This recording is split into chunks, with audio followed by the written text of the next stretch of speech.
Hello, welcome to Eden Hope Academy Science for week 6, cycle 1, and we're talking about the Indus Valley people. Now, most of our concentration this year has been on the Mesopotamian region of the world, which is near the Tigris and the Euphrates rivers.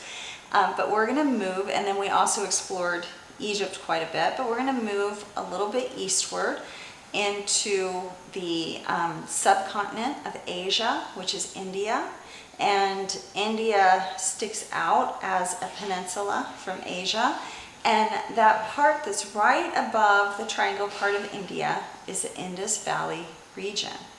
And basically in the 2000 BCs, 2500 to 1900 years before Christ, the Harappan people created cutting-edge technologies. They had indoor plumbing, city planning, public sewer systems, breakthroughs in crafting, techniques in writing, and one of the most advanced metallurgy understandings of the time.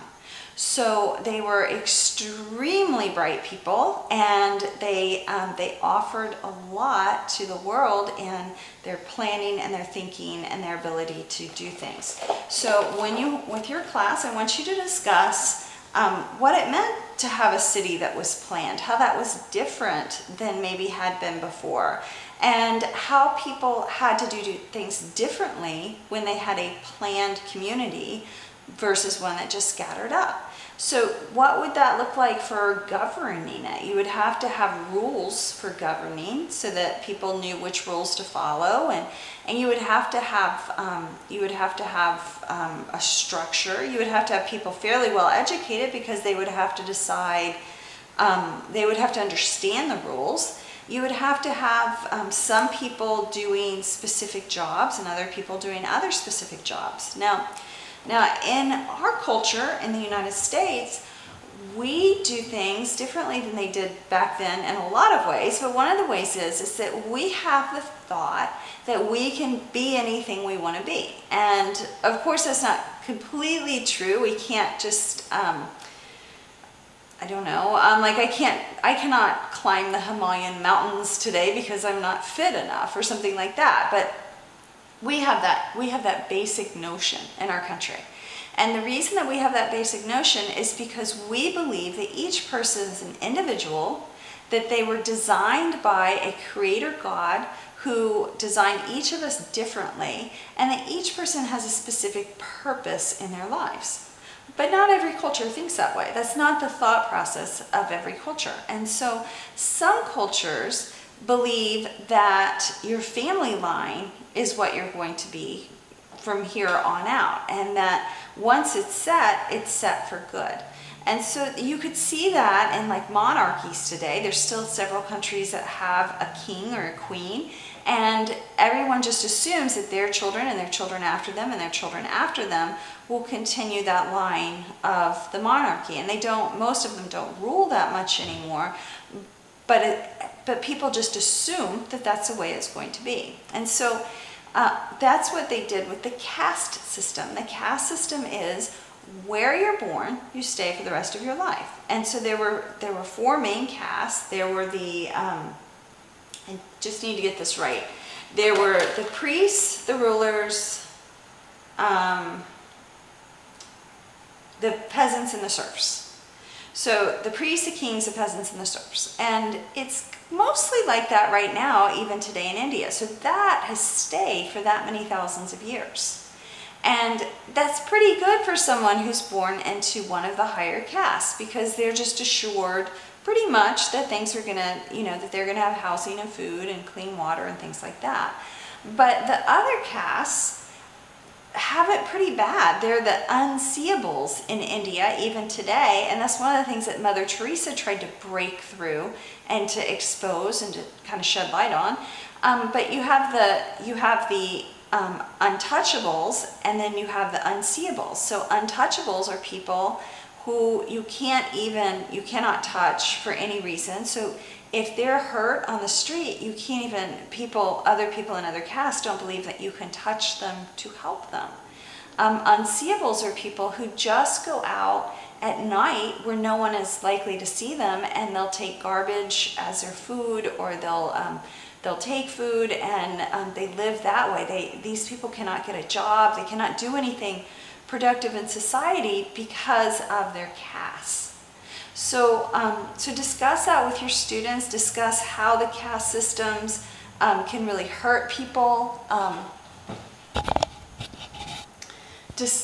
So discuss that with your students. Discuss how caste systems can box people in. One of the things that has stopped a lot of the caste systems in India is the advent of computers, because there wasn't a caste for computers. So it kind of opened it up to people who were skilled enough to do things.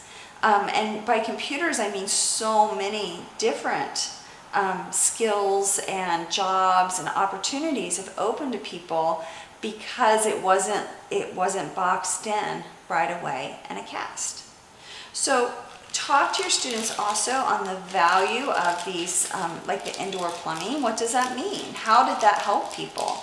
And was indoor plumbing used by all societies right after that? No. And what other aspects of this great culture can they talk about? Now, you have a choice as a teacher in this class. If your students are more likely to take home their projects and keep them, then definitely do it with each child having their own cardstock sheet of paper and doing their own project. But I love to do things with the whole class. That's my thing. I like to just have it where everyone is engaged, if everyone can be engaged, or you can do it with 2 groups if you think that might be better. And so you can make a choice of either having a large sheet of our brown paper, or you can have each child do the individual things. And what they're going to do is they're first going to take their markers and they're going to draw out a very simplistic house, and then some roadways, and then maybe some places to eat. And I think this is, 2,000 years before Jesus. This is 4,000 years ago, roughly, 3,800 years ago. And so this is a long time ago.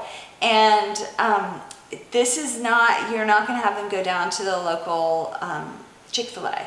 This is like, would they have like a stand with fruits and vegetables? Would they have, so really talk to your students about the things that they would have.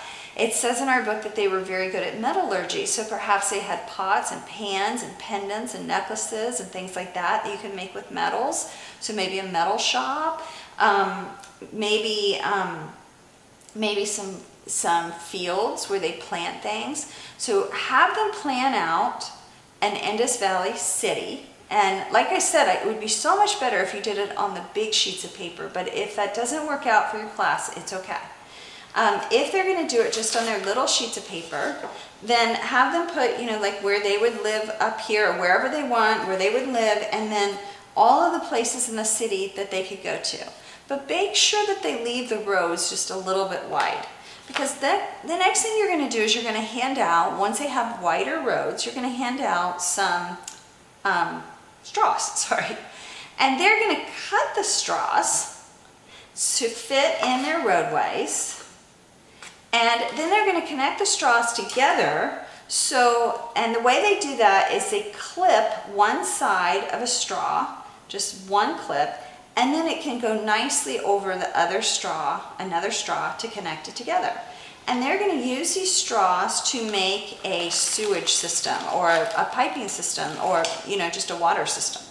And then they're going to get just a little bit of water in these guys, and they're going to put it into the top, and they're going to see if it can flow. Now this is a very open-ended project. I want you to be talking with your students about the things that they would need during this time. Maybe some of them just want to water their fields. Maybe they can have it where the piping has holes in it, and that just waters their fields. And this is most likely going to be pitched at the end of the day, unless they want to bring it home, because it will be a little bit wet. And the marker will probably run, but that's okay. What we're trying to do is we're trying to get those great engineering skills in, along with the history, so that they can have a better sense of information about this period of time but they can think forward of, when they do it in class, they're going to do it one way, but they're going to do it again at home, and they're going to be thinking about it even more. And then they're going to be doing it in their brains, and they're going to be thinking, well, what if the water had run this way? Or does the water need to run downhill? Do I need to have like a water tank that's up higher? How did they do that? Does it take water pumps? So many of those questions is what you're trying to percolate. So remember, don't tell them exactly what to do. Make it open-ended and have a lot of discussion about the topic. And then when they're working, play the music from Eden Hope Academy so that they can work fairly in silence and so they can pay attention to what they're doing. So not a lot of chitter-chattering during these classes. Thank you so much. I can't wait to see pictures. Make sure you send me pictures of what you do. You probably have my phone number by now, but if you don't, let me know and I'll send it to you. You can just text them to me, or you can send them to me at kim@edenhopeacademy.com. Thanks so much.